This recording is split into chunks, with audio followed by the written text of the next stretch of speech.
Hi everyone, greetings from San Francisco Children's Art Center. I am teacher Amy, and in this video I'm going to show you our technique for making marbleized paper. So some materials you'll need is some shaving cream,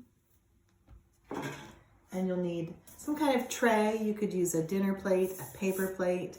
This is just like a little sheet that came from my toaster oven. And then you're going to need to get some liquid watercolor paints, or food coloring will work. I like to order these from a website called Discount School Supply. They're just a few dollars for a bottle. You can get just red, yellow, and blue. You'll have your primary colors. You can mix almost any other color from those colors. So an investment of about $10 for the three of these. They'll last you a very long time, and they're very versatile. So there's so many different things you can use these for, but I'll show you what this one. I have a couple little containers to hold the paints. I've got an eyedropper, and if you're using the food coloring, that comes with a dropper already on it, so that all will work very easily. And then the last thing you'll need is some paper. Some heavier, thicker paper will work a little better. This is actually some watercolor paper that I cut into smaller pieces. But whatever you have at home will be fine. You know, experiment. You'll be able to play around and see which works the best. You'll also need a chopstick or something to stir it with. Good idea to have some paper towels handy. And then a couple pieces of cardboard cut about this size. So let's get started. All right, so I'm all ready to go. I've got my tray ready. I've put, I'm just going to use two colors today, the blue and the red. I have those in some little cups. I've got my dropper handy, and I've got my shaving cream and my cardboard ready. So give your shaving cream a good shake and fill the tray with shaving cream. That ought to be enough. I always think that smells so good. And then you're going to use your cardboard, and you're going to want to use it to flatten that out. You want a nice kind of smooth surface, almost like you're trying to get the icing on a cake nice and smooth.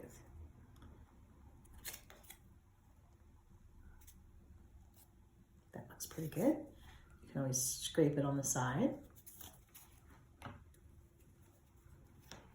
All right, now you have this, your palette. This is what you're going to work with your eyedropper, or if you're using food coloring, you can gather it up.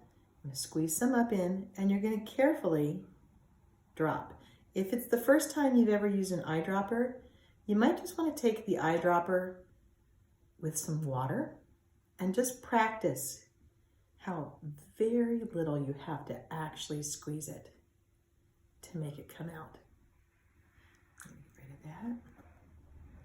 And now I'm going to bring some red in. Drop some red. I'm taking my time, and I'm looking for places where I think I might want to add a little extra color. I'll put that aside. The next thing I'll take is my chopstick, and I'm going to swirl. And I'm going to take my time and swirl them around. Notice how I'm going slow. And as you drag it through, it goes through the paint and mixes it in. If you go too fast or stir too much, it's all just going to become one color. You want to do it gently and slowly, and watch how they begin to mix and stir together.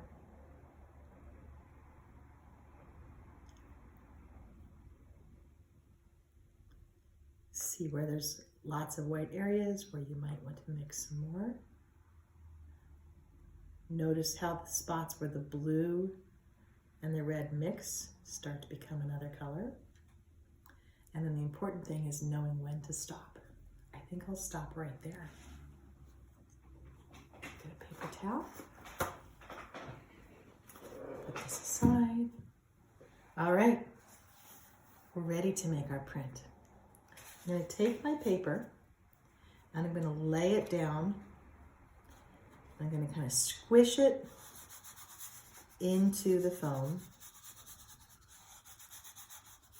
Not so it goes super deep, but you definitely want to make sure it's touching all surface of the paper is touching the foam. And you can start to see how some of the paint's starting to come through on the other side.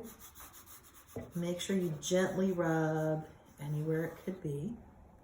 And when you're ready, lift it up. You can put your tray aside. Put this out here. Just gonna put this on a paper towel. And then what you're gonna wanna do is you're gonna wanna take that same cardboard and you're gonna use it to scrape off the extra foam. And then the paper has the paint on it. The great thing is you can just reuse this again and again and again. If you stick with just 2 primary colors, you're going to kind of just keep that same color value rolling together. If you start to mix 3 colors, the background will become more brown, and brown's a beautiful color.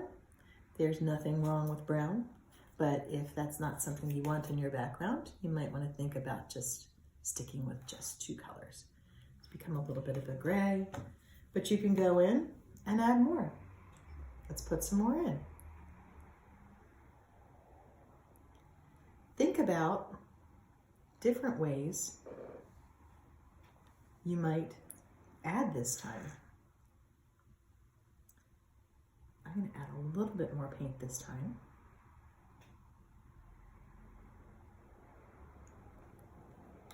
And this time, I'm only going to stir back and forth. I'm not going to swirl. So just back and forth. How might that look different than the last time when I went around and around?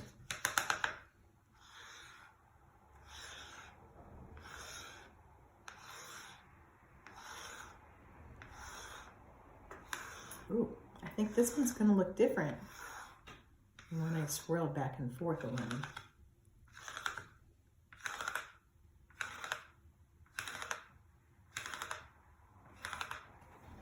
Let's see how that one looks when we print it. Get another piece of paper. You're going to rub all around. Don't rush this step. Let it really get in there. Let it really soak in.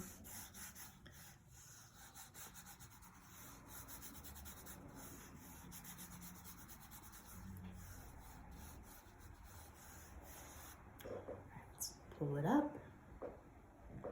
See what we get.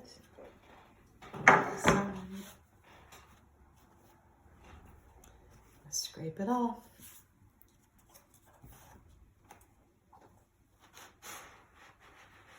And it does look different that time than the last time. Do you see the difference in how I move the stick and the different patterns it makes? This one swirls around and around. This one seems to move back and forth. So once you've made a bunch of these, you can turn these into anything. You can cut them up and make collages out of them. This could be the cover of a book if you wanted to fill it with pages inside. You could make cards and send a card to a friend, or you can just enjoy them for the beautiful objects that they are.